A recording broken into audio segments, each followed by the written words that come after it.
My former friend filed a restraining order against me using lies.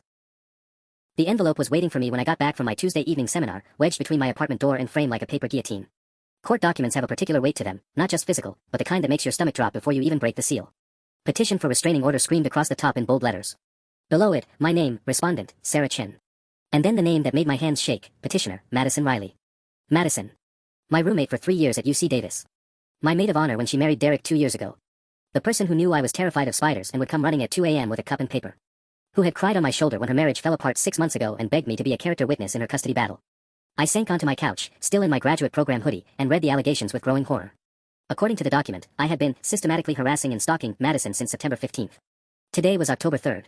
The claims were methodical, detailed, and completely fabricated. September 20th, respondent sent over 40 text messages in a single day despite being asked to stop. I grabbed my phone, scrolling back through our conversation history. On September 20th, we'd exchanged exactly 7 messages, all initiated by her, asking if I could review her custody paperwork. September 25th, respondent appeared uninvited at petitioner's workplace and caused a disturbance. I had never been to Madison's new job at Morrison & Associates. I didn't even know the address. October 1st, respondent created fake social media accounts to monitor petitioner's activity and sent threatening messages to petitioner's friends. My Instagram and Facebook accounts hadn't been updated since July. I'd been too buried in my thesis research on environmental policy to care about social media. The restraining order demanded I stay at least 100 yards away from Madison, her workplace, her apartment, and her daughter Emma's school. It also prohibited any contact, direct or indirect, through social media, phone, or third parties. My phone buzzed. A text from my friend Jake, dude, what the hell is Madison posting about you? With trembling fingers, I opened Instagram. Madison had posted a long story with my graduate school photo, the one from a university directory, captioned, when someone you trusted shows their true colors. Please keep my family in your thoughts during this difficult time. Hashtag stay strong, hashtag truth wins, The comments were already piling up. So sorry you're going through this. You deserve better. Some people are seriously disturbed. I screenshotted everything, my academic training kicking in despite my panic. Evidence. I needed evidence. Then I remembered why this was happening. 3 weeks ago, Madison had asked me to write a character witness letter for her custody hearing, specifically requesting that I state Derek had been physically abusive during their marriage. When I gently explained I couldn't write something I'd never witnessed, that I'd only heard her side and divorce proceedings were complicated, she'd gone silent for 2 days before texting back, I understand. I just thought you were really my friend. That was September 15th. The exact date her harassment log began. My laptop chimed with an email from Dr. Harrison, my thesis advisor, Sarah, please see me first thing tomorrow morning. We need to discuss a situation that's come to the department's attention. The university knew. Of course they knew. A restraining order against a graduate student would trigger all sorts of academic conduct reviews. I stared at the court papers, at Madison's careful handwriting on the witness statements, at the hearing date scheduled for next Friday. She had planned this perfectly, right down to timing it during midterms when I'd be too overwhelmed to mount a proper defense. But Madison had made one crucial mistake. She'd forgotten that I was the one who taught her how to be thorough with documentation. And I had been documenting everything. I didn't sleep that night. Instead, I sat cross-legged on my bedroom floor with my laptop, phone, and 3 years' worth of printed emails spread around me like evidence at a crime scene. If Madison wanted to play games with documentation, she picked the wrong person. By 3 a.m., I had compiled a timeline that painted a very different picture. Screenshots of her texts from September 20th showed her asking me to lie about witnessing Derek's alleged abuse, something I'd never seen in 3 years of watching their relationship. Screenshots from September 22nd showed her asking me to post negative reviews of Derek's auto repair shop using fake accounts. When I declined both requests, citing my ethics and upcoming thesis defense, she responded, I see how it is. Derek got to you too, didn't he? But the real revelation came when I started digging deeper into Madison's recent social media activity. Her Instagram stories from the past month told a troubling story of escalating manipulation. She'd posted photos with timestamps that directly contradicted her restraining order claims, including one from September 25th where she was clearly at a wine bar downtown with coworkers, not in fear for her safety due to workplace harassment. More disturbing were the comments on her posts. I recognized some names from our college friend group, but others were unfamiliar. Digging into their profiles, I discovered something that made my blood run cold. Madison had done this before. A woman named Jessica Torres had commented, stay strong, babe. You know I've been through this exact same thing. Jessica's profile showed she'd been close friends with Madison 2 years ago, right before Madison's wedding. Then, abruptly, the photos together stopped. Jessica's last post mentioning Madison was from March 2022, sometimes people aren't who you think they are. Trust your gut. I found 3 more former friends with similar patterns. Close relationships with Madison that ended abruptly, followed by vague social media posts about toxic people and learning who your real friends are. Each timeline corresponded with major events in Madison's life, her engagement, wedding planning, and early marriage troubles. My phone buzzed at 5:47 a.m. A text from my friend Kira, Sarah, I don't know what's going on, but Madison called me crying last night. She said you've been sending her threatening messages. This doesn't sound like you at all. Then another, from Marcus, hey, saw Madison's post. Are you okay? Want to talk? Relief flooded through me. Not everyone was buying Madison's story without question. But then came the messages that made my stomach drop. Amy Chen, no relation, despite the shared last name asterisk, I can't believe I trusted you. Madison showed me some of the messages you sent. Stay away from all of us. Asterisk. David Kim, asterisk, really disappointed in you right now. Madison's been through enough. Asterisk. She was showing people fake messages. That's how she was getting them to turn against me so quickly. At 7 a.m., I finally dragged myself to the shower and got ready for my meeting with Dr. Harrison. As I was leaving my apartment, I noticed my elderly neighbor Mrs. Patterson peeking through her curtains. When she saw me, she quickly looked away. Madison had probably been in our old group chat with the building residents. We'd started it during COVID to coordinate package deliveries. The walk to campus felt like a funeral march. Every person I passed seemed to be staring, though I knew that was paranoia talking. But when I reached the environmental science building, I saw Ashley Martinez from my cohort quickly duck into a side hallway to avoid me. Madison's poison was spreading faster than I could contain it. Dr. Harrison's office door was already open when I arrived at 8 a.m. sharp. Through the glass window, I could see he wasn't alone. Dean Rebecca Santos sat across from his desk, her expression unreadable. This was worse than I'd thought.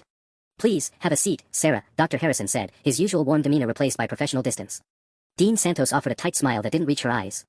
I assume you know why we're here, Dean Santos began, sliding a folder across the table.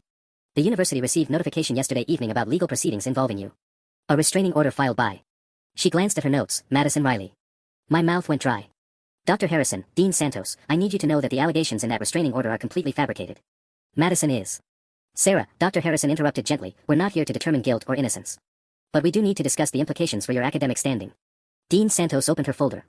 According to university policy, any graduate student involved in legal proceedings that could impact campus safety or the university's reputation must be placed on administrative leave pending resolution. The words hit me like a physical blow. Administrative leave. But my thesis defense is scheduled for December 15th. I've been working on this research for 2 years. We understand the timing is unfortunate, Dr. Harrison said, and I could hear genuine regret in his voice. But there are additional concerns. Ms. Riley has contacted the department directly, claiming you've been using university resources to harass her. She provided screenshots of emails allegedly sent from your university account. My blood turned to ice. That's impossible. I haven't sent Madison any emails from my university account since August, and that was just to congratulate her on her new job. Dean Santos turned her laptop toward me. On the screen was an email dated September 28th, sent from my university address to Madison's personal email. The subject line read, "You can't hide forever." The message was brief but menacing, asterisk, I know what you're really up to. Derek deserves to know the truth about the money. Stop playing victim or I'll make sure everyone finds out what kind of person you really are. Asterisk. I stared at the screen in shock. I didn't send this. I swear to you, I have never sent anything like this. The email originated from your account credentials, Dean Santos said. IT confirmed the login came from your registered laptop. Then someone has my password. My mind raced through possibilities. Madison stayed with me for a week in September after her apartment got flooded. She had access to my laptop. She could have watched me type my password, or... Sarah, Dr. Harrison said softly, I've known you for 3 years. This doesn't seem like something you'd do. But we have to follow protocol. Dean Santos slid another document across the table. Temporary academic suspension, effective immediately. You'll retain access to your advisor and may continue thesis research remotely, but you're prohibited from campus until this matter is resolved. If the restraining order is dismissed or you're cleared of any wrongdoing, you can petition for reinstatement. I scanned the document with growing horror. The suspension would appear on my academic record. Future PhD programs would ask questions. My research assistantship, my only source of income, was suspended immediately. There's one more thing, Dean Santos continued. Ms. Riley mentioned that you both volunteer at the Green River Environmental Coalition. She's expressed concern about potential confrontations at volunteer events. My stomach dropped. The nonprofit work was crucial for my thesis research, and I was scheduled to present my preliminary findings at their board meeting next week. More importantly, Madison had access to the organization's financial systems as volunteer coordinator. Wait. The money reference in that fake email, Derek deserves to know the truth about the money. Dean Santos, I need to ask, did Madison specify what kind of confrontations she was worried about? She mentioned something about disputed financial records and accusations you'd made about her handling of donation funds. Financial records. Madison was trying to get ahead of something, discrediting me before I could discover whatever she was hiding. The fake email wasn't just about harassment, it was about making me look like a disgruntled volunteer making false accusations. As I signed the suspension paperwork with shaking hands, one thought crystallized, Madison wasn't just destroying my reputation to win her custody battle. She was covering up something much bigger. And now I had exactly 13 days until the restraining order hearing to prove it. Walking back to my apartment in academic exile, I felt like I was seeing my own life from the outside, like I'd become the protagonist of some legal thriller I'd never wanted to be cast in.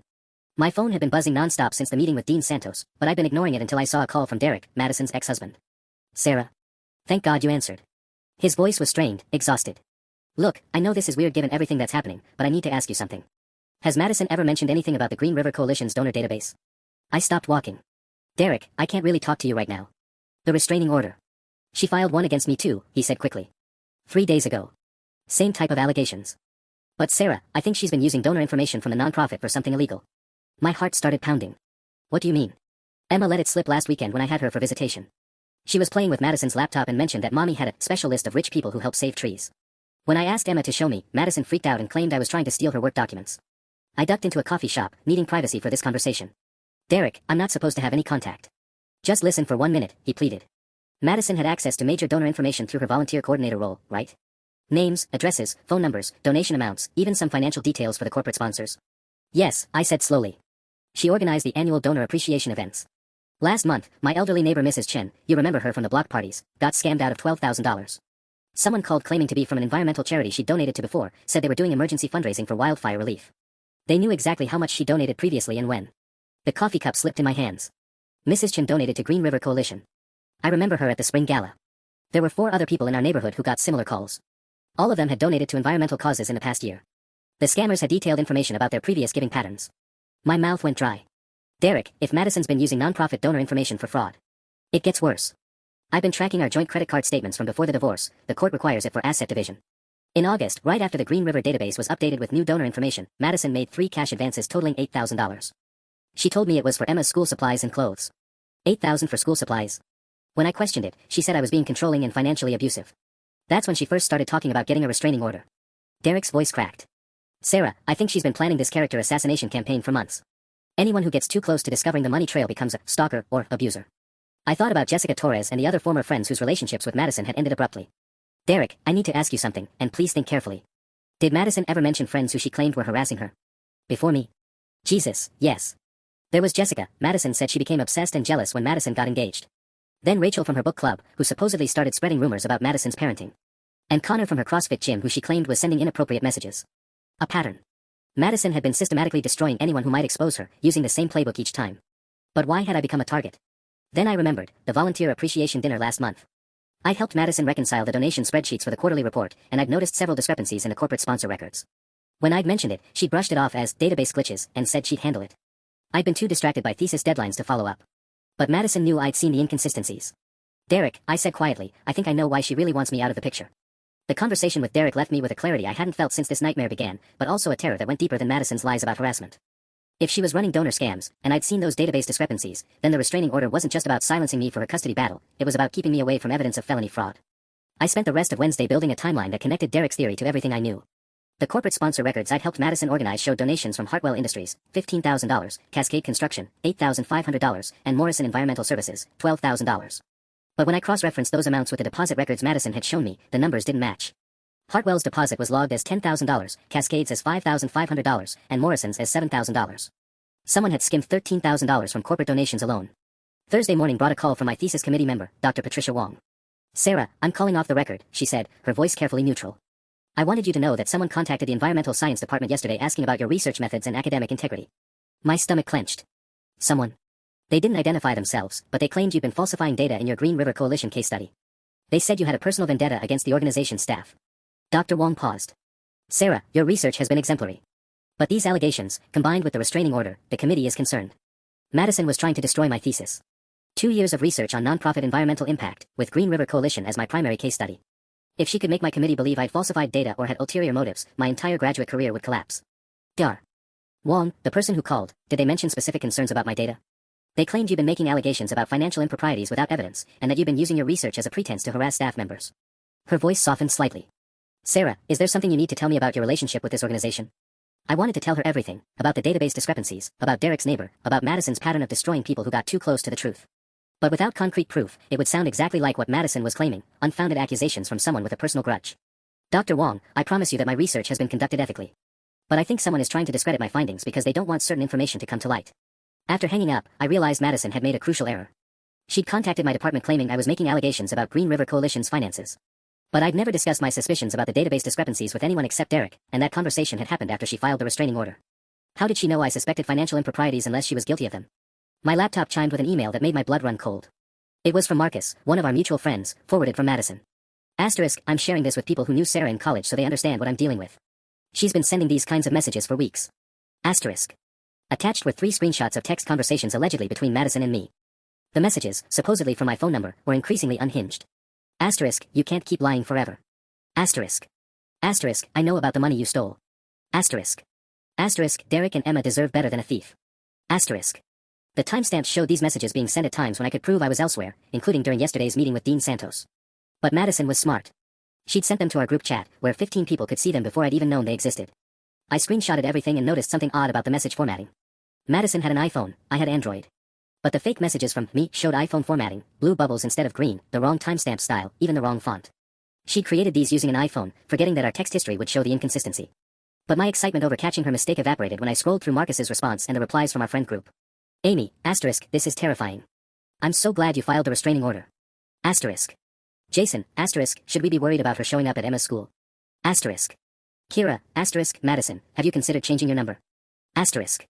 Only Marcus had responded with skepticism, asterisk, the timestamps on these seem weird. Sarah was posting on her research Instagram during 2 of these alleged message times. Asterisk. One ally out of 15 people who'd known me for years. My phone rang. Unknown number. Sarah Chin. This is Detective Lisa Rodriguez with the County Sheriff's Office. I'm calling about a restraining order violation report filed this morning. The world tilted sideways. A violation? I haven't violated anything. I haven't even been near Madison. Ms. Riley claims you sent threatening text messages to her phone last night between 11:30 p.m. and 12:15 a.m. She's provided screenshots. I need you to come in for questioning. Detective Rodriguez, I was at the university library until 11 p.m. last night, then went straight home. I had my keycard entry records, and my neighbor saw me come in around 11:20. I never sent any messages. Can you prove your whereabouts during that time frame? I closed my eyes, thinking. I was video chatting with my sister in Boston from 11:45 to 12:30. She can verify the call logs. We'll need to document all of that. Can you come in this afternoon? After hanging up, I realized Madison's endgame was becoming clear. She wasn't just trying to discredit me, she was trying to get me arrested for violating the restraining order. A criminal conviction would end my academic career permanently and make me look like exactly the kind of unstable person who would make false allegations about financial fraud. But she'd gotten sloppy with the fake text messages, and I was done playing defense. It was time to start building a case that would expose everything. The detective interview Friday afternoon went better than I'd expected, mainly because my sister Emma's call logs and my library keycard swipes created an airtight alibi. Detective Rodriguez seemed skeptical of Madison's claims, especially when I showed her the iPhone formatting inconsistencies in the fake messages. But she warned me that the restraining order hearing Monday would be crucial. If the judge believed Madison's evidence, the temporary order would become permanent, and any future violations would result in immediate arrest. Walking out of the police station, I felt a grim satisfaction. Madison was overplaying her hand, getting desperate enough to fabricate evidence that could be disproven. But my relief evaporated when I checked my email and found a message from Green River Coalition's executive director, Patricia Hendricks. Asterisk Sarah, I hope you understand that given the current legal situation, we need to suspend your volunteer access and research permissions effective immediately. Madison has provided concerning information about potential data misuse related to your thesis project. We'll be conducting an internal review of all research materials you've accessed through our organization, asterisk. They were locking me out of my own research. 2 years of environmental impact data, donor analysis, and program effectiveness studies, all of it controlled by the organization Madison was potentially stealing from. Without access to verify my findings or gather additional data, my thesis defense would be impossible. But Patricia Hendricks had made one critical error. Her email mentioned that Madison had raised concerns about data misuse related to donor privacy. The only donor information I'd ever accessed was through Madison herself, when she'd asked me to help reconcile those corporate sponsor records last month. Madison had just confirmed she was worried about donor-related evidence. Saturday morning, I drove to Derek's neighborhood under the pretense of getting coffee. I needed to talk to Mrs. Chen, the elderly woman who'd been scammed, but I had to be careful not to violate the restraining order's prohibition on indirect contact with Madison. If anyone saw me near Derek's house, Madison could claim I was using him to get to her. I found Mrs. Chen tending her garden 3 blocks from Derek's place. She recognized me from neighborhood barbecues during my visits to Madison and Derek's house. Oh, Sarah. How nice to see you. Though I heard about the troubles between you and Madison. She looked genuinely sad. Such a shame when friendships fall apart. Mrs. Chen, Derek mentioned you had some trouble with a charity scam recently. I'm doing research on nonprofit fraud for my graduate program. Would you mind sharing what happened? Her face darkened. Terrible thing. Someone called claiming to be from the Green River Environmental Group, the same one where Madison volunteers. They knew I'd donated $500 last spring, knew I'd attended their gala, even knew I'd specifically requested my donation go toward wildfire prevention programs. My pulse quickened. Did they ask for a specific amount? They said there was an emergency situation, some sort of matching grant deadline. If I could donate $3,000 immediately, it would be matched by a corporate sponsor for $6,000 total. Mrs. Chen's hands shook slightly. They said Madison Riley had specifically recommended me as someone who cared about wildfire relief. The blood drained from my face. They mentioned Madison by name. Oh yes. Said she'd spoken highly of my commitment to environmental causes. That's what convinced me it was legitimate. Mrs. Chen wiped her eyes. I transferred the money immediately. 3 days later, I called Green River to ask about the matching program, and they said no such program existed. Mrs. Chen, do you still have the phone number that called you? She nodded and showed me her call log. The number had a local area code, but when I called it from my phone, it went straight to a disconnected voicemail. As I walked back to my car, the full scope of Madison's operation became clear. She wasn't just skimming money from corporate donations, she was using donor information to run targeted phone scams, leveraging her position at Green River Coalition to establish credibility. Mrs. Chen's $3,000 was probably just one of dozens of similar calls. But Madison had made a fatal mistake. She'd used her own name to establish credibility with the fraud victims. If I could find other people who'd been scammed and gotten similar calls mentioning Madison specifically, I'd have evidence that couldn't be dismissed as academic rivalry or personal vendettas. My phone buzzed with a text from an unknown number. Asterisk, this is Jessica Torres. Marcus gave me your number. I think we need to talk about Madison. I have information that might help your court case. Asterisk. Finally. Someone else who'd survived Madison's character assassination campaign was ready to fight back. We arranged to meet Sunday morning at a coffee shop downtown, neutral territory where Madison was unlikely to appear, and public enough that no one could claim I was engaging in suspicious behavior before the hearing. For the first time in 2 weeks, I felt like I might actually have a chance. Jessica Torres looked exactly like someone who'd been through Madison's manipulation playbook, dark circles under her eyes, constantly checking over her shoulder, the kind of hypervigilance that comes from having your reality systematically dismantled. She clutched her coffee cup like a lifeline as we sat in the back corner of Grind Coffee, far from the windows. I almost didn't come, she said quietly. Madison still has friends who would report back to her if they saw me talking to you. But when Marcus told me about the restraining order, I knew I had to speak up. How long were you friends with her? I asked, pulling out my phone to record with her permission. 3 years. We met at a pottery class in 2021, became really close during her engagement. I was supposed to be in her wedding party. Jessica's laugh was bitter. Right up until I supposedly became obsessed with her and started sabotaging her relationship. What really happened? Jessica stared into her coffee for a long moment. Madison asked me to lie to Derek about her spending. She'd been using their joint credit card for expensive purchases, designer clothes, spa treatments, weekend trips to San Francisco that she told Derek were work conferences. She wanted me to back up her story that she was depressed about wedding planning and needed retail therapy for her mental health. My heart sank. The same pattern, Madison asking friends to lie, then destroying them when they refused. When I said I couldn't lie to Derek, especially about financial stuff, she went nuclear. Started telling mutual friends I was jealous of her engagement, that I'd made inappropriate comments about Derek, that I was trying to break them up because I couldn't handle seeing her happy. Did she fake evidence against you too? Screenshots of text conversations that never happened.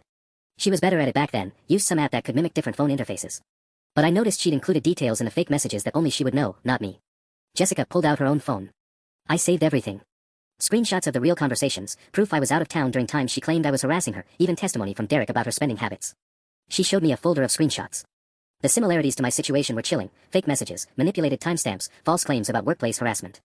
But Jessica's evidence was more extensive than mine. Jessica, why didn't you fight back harder at the time? Her eyes filled with tears. Because it worked. She turned everyone against me so effectively that fighting back just made me look more unhinged. Our entire friend group chose her side. I lost 3 years of friendships in 2 weeks. She wiped her eyes. I moved across town, changed gyms, avoided places where I might run into people from that social circle. But you kept the evidence. I knew someday she'd do it to someone else. Madison's pattern is always the same: love bomb someone until they're emotionally dependent, extract favors or information, then destroy them if they resist. Jessica leaned forward. Sarah, there's something else. After Madison discarded me, I did some digging into her background. She pulled the same routine in college at least twice that I could find. My blood chilled. How many people has she done this to? I found social media evidence of at least 5 previous victims over the past 8 years. Same pattern every time: close friendship that ends with harassment allegations. But here's what's interesting: it always happens when Madison needs a scapegoat for something else she's hiding. Like financial fraud. Exactly. When she turned on me, she was hiding thousands of dollars in secret spending from Derek. I'm betting she's hiding something much bigger now. Jessica checked her phone nervously. Sarah, I'm willing to testify at your hearing tomorrow. But I need you to know, this won't be easy. Madison's had 2 years to refine her manipulation tactics since she destroyed my life. As Jessica gathered her things to leave, she handed me a flash drive. Everything's on here. The fake screenshots she made about me, the real conversation logs, even some financial records Derek shared during their divorce proceedings. But Sarah? She grabbed my arm. Be careful. Madison's desperation makes her dangerous, and she's gotten very good at making people disappear from her life permanently. Walking to my car, I felt the weight of 6 years' worth of Madison's victims in my hands. Tomorrow's hearing wasn't just about clearing my name, it was about stopping a predator who'd been perfecting her craft for nearly a decade. But as I reached my car, I noticed a familiar silver Honda parked across the street. Madison's car.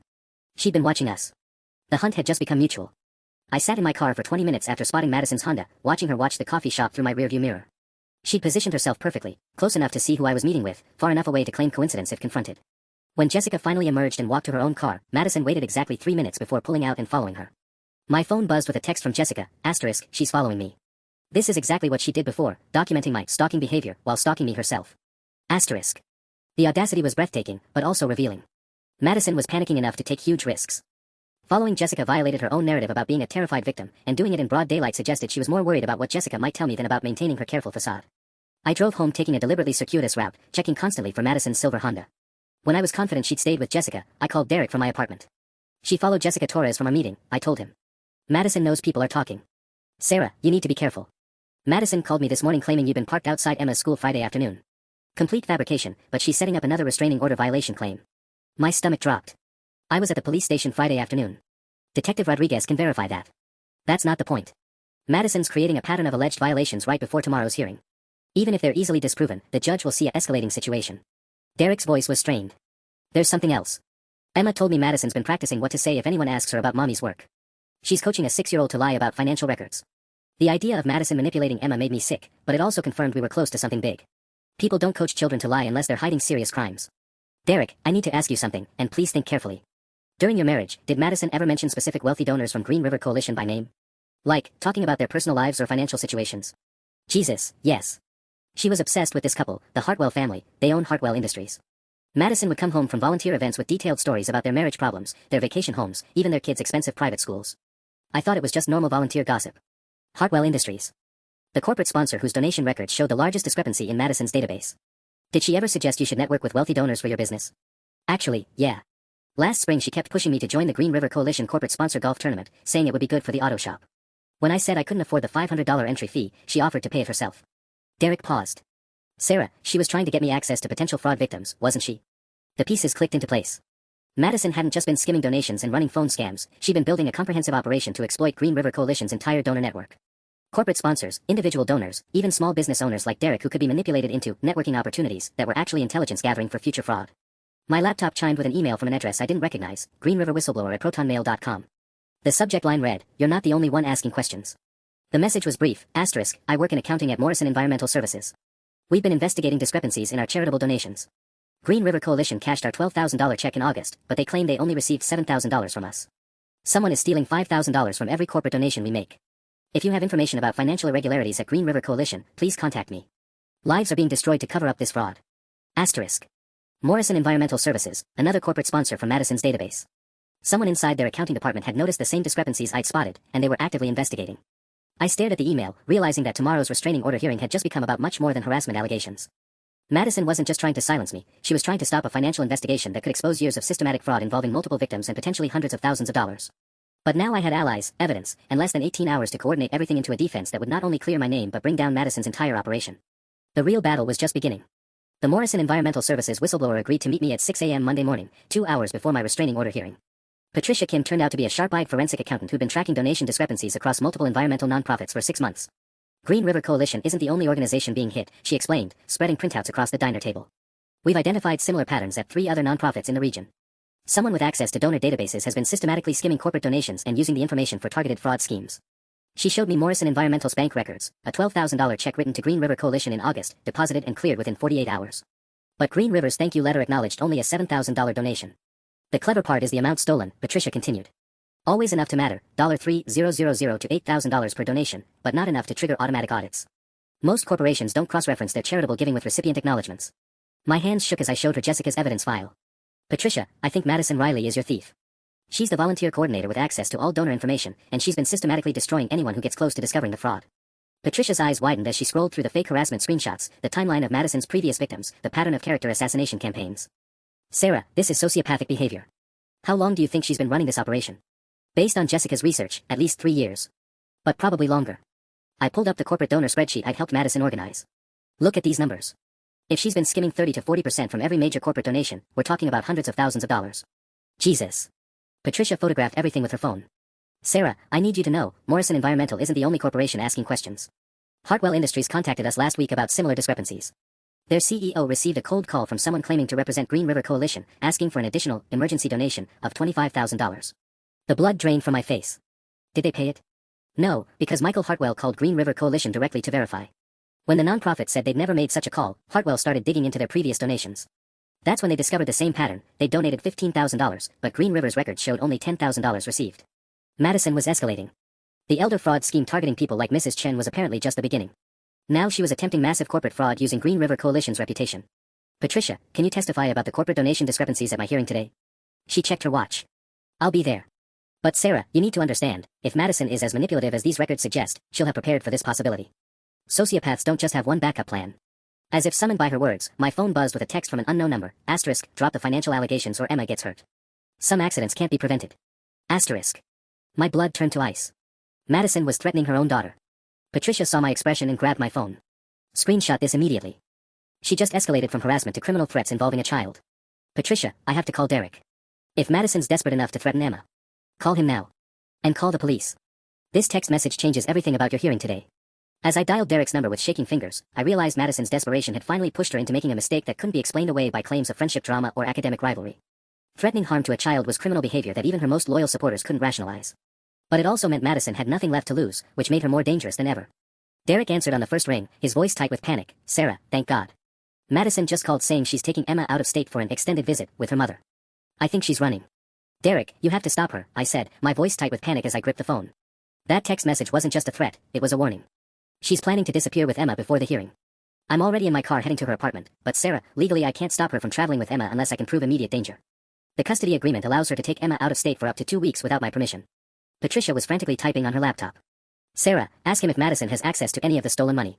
If she's been skimming donations for 3 years, she could have a substantial escape fund. Derek, do you know anything about Madison's current financial situation? Does she have access to large amounts of cash? That's the thing, her bank account was nearly empty during our divorce proceedings 6 months ago. But last month she suddenly had enough money for a security deposit on that expensive downtown apartment and a brand new Honda. I assumed she'd gotten a raise or a loan from her parents. My stomach dropped. The timeline aligned perfectly with when the corporate donation skimming had escalated. Madison hadn't just been stealing thousands, she'd been building an escape fund. Derek, you need to call Emma's school right now. Tell them that under no circumstances should Emma be released to Madison today, even if she has proper paperwork. Tell them there's an active police investigation.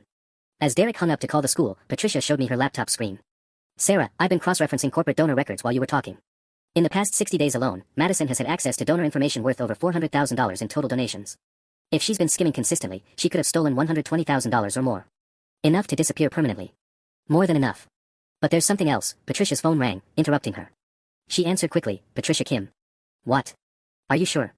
I'll be right there. She hung up, her face pale. That was my contact at Hartwell Industries. Someone just attempted to wire transfer $35,000 from their corporate account using forged authorization documents. The transfer was supposed to go to an account labeled Green River Coalition Emergency Relief Fund. Madison's making her final play. She's trying to steal enough money for a permanent escape before the hearing. My phone buzzed with another text, this time from Madison's actual number, *, the hearing is postponed due to a family emergency. Emma and I will be out of town indefinitely. I suggest you use this time to reflect on your behavior and get the help you need. *. I showed Patricia the message. She's trying to make it look like I'm the reason they're leaving town. Setting up a narrative that her stalking victim has forced her into hiding. Sarah, we need to get to that hearing. Even if Madison doesn't show up, you can present all this evidence to the judge and request an emergency investigation. Patricia packed up her files. But first, we need to contact Detective Rodriguez about those threatening text messages and the attempted wire fraud. As we rushed toward our cars, my phone rang. Derek again, his voice frantic. Emma's school said Madison picked her up 2 hours ago claiming there was a medical emergency. The school tried to call me to verify, but Madison showed them a fake text message supposedly for me giving permission. Derek, she's already gone. No, wait. I just remembered something. Madison's parents live in Phoenix, but she always complained that her mother tracks her location through some family phone plan. If Madison is really planning to disappear permanently, she wouldn't go somewhere her mother could find her. Patricia stopped unlocking her car door. Derek, does Madison know you figured out the location tracking? No, I don't think so. Why? Because if she doesn't know her mother can track her phone, and she's heading somewhere she thinks is safe, we might be able to find her before she disappears completely. For the first time since this nightmare began, we had a real advantage. Madison's own paranoia about being tracked had blinded her to an actual tracking method she didn't know about. But we had less than 2 hours before my hearing, and if Madison realized her mistake, she could disappear with Emma forever, taking the evidence of her crimes with her. The courthouse parking lot felt like a war zone at 7:45 a.m. Detective Rodriguez had agreed to meet us before the hearing, but when I saw 3 patrol cars and an unmarked sedan, I knew the situation had escalated beyond a simple restraining order case. Miss Chen. A tall woman in a gray suit approached me. I'm Agent Sarah Martinez with the FBI's Financial Crimes Unit. Detective Rodriguez briefed us on the wire fraud attempt this morning. FBI. Madison's small-time nonprofit scam had apparently triggered federal interest. Patricia squeezed my shoulder as Agent Martinez led us toward the courthouse steps. We've been investigating a multi-state charity fraud ring for 8 months, Agent Martinez explained. Someone's been systematically targeting environmental nonprofits across California, Oregon, and Washington. Your evidence suggests Madison Riley might be our primary suspect. She showed me a tablet with bank records spanning multiple states. The Hartwell Industries wire transfer attempt this morning was flagged by our financial monitoring system. Same methodology we've seen in Portland, Seattle, and Sacramento, insider access to donor databases, corporate donation skimming, and targeted phone fraud using legitimate charity credentials. My knees went weak. How much money are we talking about? Conservative estimate. $800,000 over 3 years.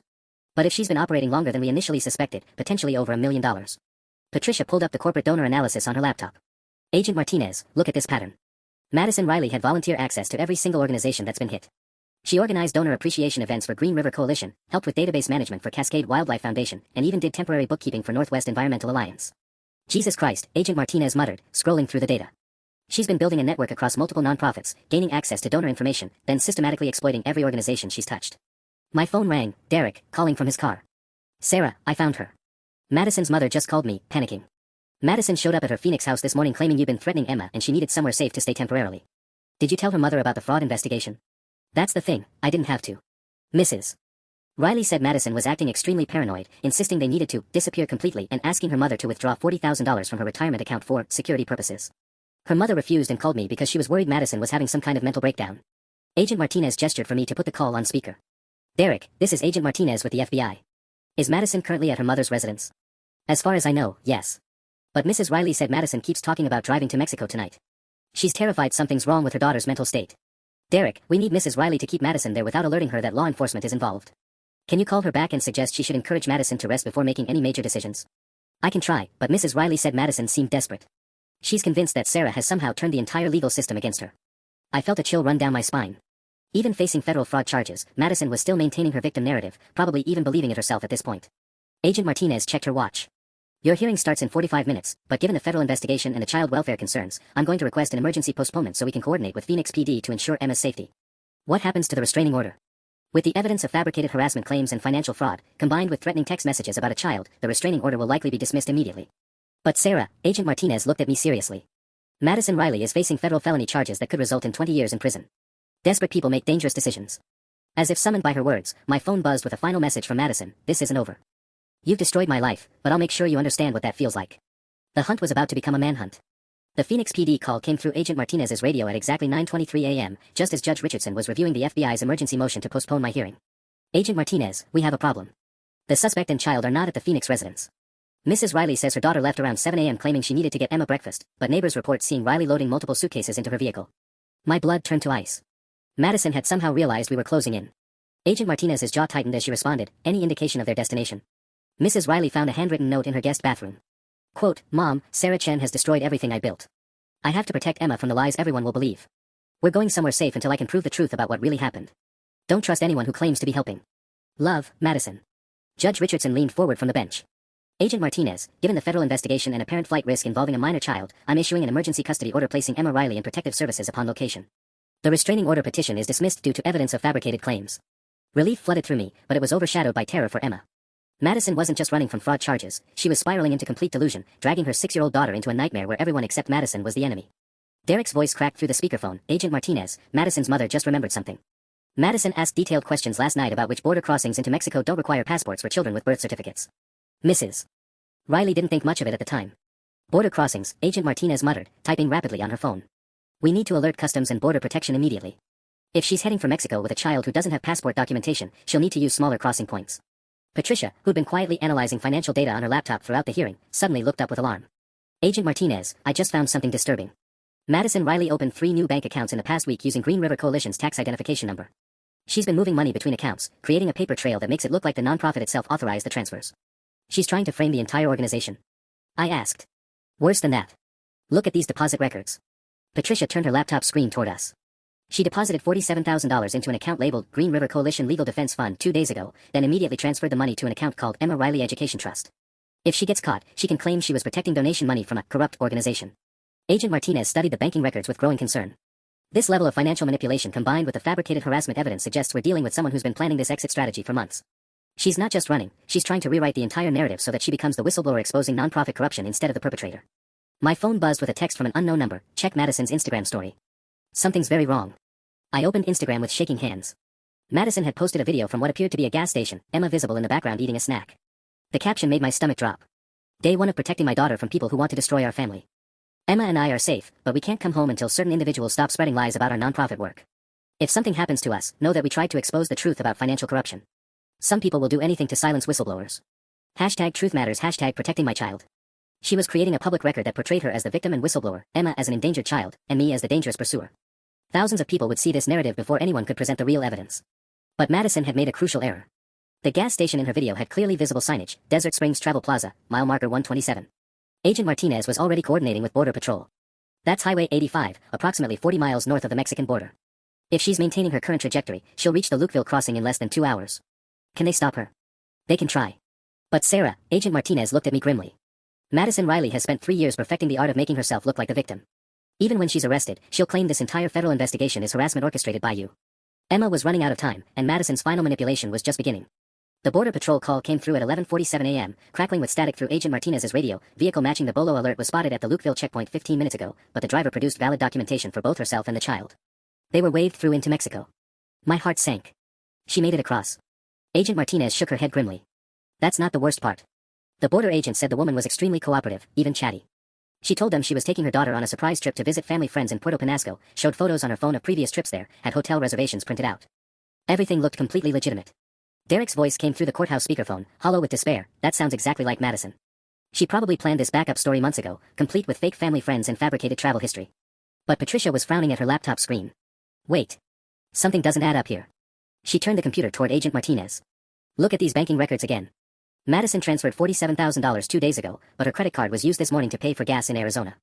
If she had tens of thousands in cash for running away, why use a traceable credit card? Agent Martinez studied the financial data. You're right. Someone with $47,000 in escape money doesn't leave an electronic trail unless... Her eyes widened. Unless she wants to be tracked. Patricia, pull up those Instagram posts again. I reopened Madison's Instagram story, and this time details jumped out that I'd missed in my panic. The timestamp showed the gas station video was posted at 8:15 a.m., but the metadata indicated it was actually recorded yesterday evening. The lighting was wrong for early morning, and Emma was wearing different clothes than she'd worn to school. She faked the timeline, I breathed. Madison posted pre-recorded content to make us think she was heading south this morning, but she actually left Phoenix hours ago going in a completely different direction. Agent Martinez was already on her radio, all units, disregard southbound pursuit. Suspect likely traveling northwest toward California or Nevada. She's been running a misdirection operation. Derek's voice cracked with frustration. While we were focused on Mexico, she could be anywhere. Las Vegas, San Francisco, even heading back toward Portland to access more of the stolen money. My phone suddenly rang, Mrs. Riley, Madison's mother, calling from Phoenix. I answered on speaker with Agent Martinez's nod of approval. Sarah. I found something in Madison's rental car. She switched vehicles this morning and left the Honda here. Mrs. Riley's voice was shaking. There's a notebook hidden under the driver's seat with what looks like a detailed plan. Names, addresses, bank account numbers, even scripts for phone conversations. Agent Martinez leaned toward the phone. Mrs. Riley, this is Agent Martinez with the FBI. Can you read us some of those names? There are dozens of them. Hartwell Industries, Morrison Environmental Services, people with addresses in Seattle, Portland, Sacramento. But there's also a section labeled Phase 3 with a list of environmental nonprofits in Colorado and New Mexico. My stomach dropped. She's not running away. She's expanding the operation. Patricia was typing frantically. Agent Martinez, if Madison's been planning to scale up the fraud scheme instead of escape, she might have accounts and fake identities already established in other states. The $47,000 wasn't escape money, it was startup capital for the next phase. Agent Martinez's radio crackled again. Agent Martinez, we have a credit card hit from the suspect. Truck stop in Flagstaff, Arizona, 20 minutes ago. Purchase of $180 in diesel fuel and supplies. Vehicle registered as a white Ford F-150 with Colorado plates. Colorado. Madison wasn't fleeing, she was heading toward her next target, dragging Emma deeper into a criminal operation that was about to go national. And we were still 12 hours behind her. The Colorado State Patrol intercepted Madison's truck at 3:17 a.m. Tuesday morning, but when they approached the vehicle, they found only Emma sleeping in the back seat wrapped in Madison's jacket. No sign of Madison anywhere. The call from Agent Martinez came through as I was pacing my apartment, having given up on sleep entirely. Sarah, we have Emma, and she's safe, but Madison vanished. The truck was parked at a 24-hour truck stop outside Denver. Security cameras show Madison walking away at 11:45 p.m. carrying a backpack, but she doesn't appear on any exit cameras. How does someone just disappear from a truck stop? Easy, if you've been planning it for months. There's a Greyhound station 2 blocks away, and the Denver light rail connects to the airport. She could be anywhere by now. Agent Martinez's voice was grim. But Sarah, Emma told the social worker something disturbing. Madison had been talking to her about starting fresh with new names and how they were going to help save the environment in a place where bad people couldn't find them. New names. Madison wasn't just running, she'd been preparing false identities. What happens now? Emma's with Denver Child Services temporarily, and Derek's flying out this morning. But we found something in the truck that changes everything. Agent Martinez paused. A laptop with detailed files on 17 environmental nonprofits across 8 states. Financial records, donor databases, even organizational charts with employee photos and personal information. My blood ran cold. She's been building a target list. It gets worse. We also found a folder labeled Sarah Chin Investigation Results with what appears to be a complete dossier on you, your class schedules, your thesis advisor's contact information, even photos of your apartment building and the coffee shop where you met Jessica Torres. The room spun around me. She's been surveillance me this entire time. 4 weeks, possibly months. There are detailed notes about your daily routine, the people you associate with, even speculation about how to discredit her academic work permanently. Agent Martinez's voice hardened. Sarah, Madison Riley has been planning your destruction as carefully as she planned her fraud operation. I sank onto my couch, overwhelmed by the scope of Madison's manipulation. Agent Martinez, if she had files on 17 nonprofits and detailed surveillance on me, what else was she planning? That's what we're trying to figure out. The laptop also contained draft emails that were never sent, messages to various environmental organizations claiming you were conducting fraudulent research and manipulating data to damage nonprofit reputations. She was going to systematically destroy your academic credibility with every organization you might ever work with. Patricia had been right, sociopaths don't just have one backup plan. Madison had been preparing to eliminate me professionally even if the restraining order failed. There's one more thing, Agent Martinez continued. We found correspondence with someone called M. Stevens about expanding the Colorado project. We think Madison has been working with at least one other person, possibly someone already embedded in Denver area nonprofits. A partner. Madison's operation was bigger than we'd realized, involving multiple people across multiple states. And now she was loose somewhere with established connections and potentially new identities. My phone buzzed with a text from an unknown number. Taking Emma was a mistake. Now this becomes personal. You think you've won, but you have no idea how deep this goes. Phase 3 starts with or without her. A concerned environmental advocate. Madison was still playing games, even in hiding. But this time, she'd made the crucial error of threatening a child, turning what had been financial crimes into federal kidnapping charges. Every law enforcement agency in the country would be looking for her now. The question was, how many more victims would she create before they found her? The call came exactly 6 months after Emma was found in that truck stop, March 15, 2024, at 2:47 p.m. Agent Martinez's voice carried a satisfaction I'd never heard before. Sarah, we got her. Madison Riley was arrested this morning in Albuquerque, New Mexico, attempting to wire transfer $23,000 from the Southwest Desert Conservation Fund. I nearly dropped my phone. 6 months. How did she stay hidden for 6 months? False identity as Michelle Stevens. Turns out that was her partner's real name. They'd been running an identity swap operation. The real Michelle Stevens was arrested in Portland last week trying to access Madison's original bank accounts. Agent Martinez paused. Sarah, when we searched Madison's apartment, we found something you need to know about. My stomach clenched. What? A wall covered with photos, newspaper clippings, and printed emails, all about you. Your thesis defense announcement, your job interviews, even a photo of you at graduation last month. She's been obsessing over your success while building her new criminal enterprise. The image made my skin crawl, but also filled me with a strange sense of vindication. While Madison had been hiding in New Mexico stealing from nonprofits and stalking my achievements, I'd rebuilt everything she tried to destroy. My thesis defense had gone perfectly. I'd landed a policy research position with the Environmental Protection Agency, and the academic suspension had been completely expunged from my record. Agent Martinez, what are the charges? Federal wire fraud, mail fraud, money laundering, conspiracy, and kidnapping. The total documented theft across 4 states is $1.2 million from 47 different environmental organizations. Her voice hardened. The prosecutor is seeking 25 years minimum. With the kidnapping charge involving Emma, she'll likely never see the outside of a federal prison. 25 years. Madison's elaborate manipulation campaign had bought her 6 months of freedom and a lifetime behind bars. There's something else, Agent Martinez continued. Madison's been trying to negotiate a plea deal by claiming she was the victim of an elaborate frame job orchestrated by you. Even now, even with overwhelming evidence, she's insisting that you somehow manipulated the FBI into targeting her. I laughed, actually laughed, for the first time since this nightmare began. She's still trying to make me the villain in her story. The prosecutor shut that down immediately. Between your documented evidence, Jessica Torres's testimony, Derek's financial records, and the testimonies from fraud victims across 4 states, there's no question about Madison's guilt. Agent Martinez's voice softened. Sarah, I want you to know, your courage in fighting back saved dozens of other nonprofits from being victimized. The evidence you compiled became the foundation for breaking up an entire network. After hanging up, I sat in my new apartment in Washington, D.C., looking out at the Potomac River and thinking about the ripple effects of Madison's choices. Emma was thriving with Derek, seeing a child psychologist and slowly recovering from the trauma. Jessica Torres had started a support group for Madison's victims. Turns out there were 11 of us spanning 8 years. The nonprofits had recovered most of the stolen money and implemented new financial safeguards. My phone buzzed with a text from Dr. Harrison. Congratulations on the EPA position. Your research on nonprofit financial transparency is already making a difference. Madison Riley had spent 3 years building an elaborate criminal enterprise designed to destroy anyone who threatened her schemes.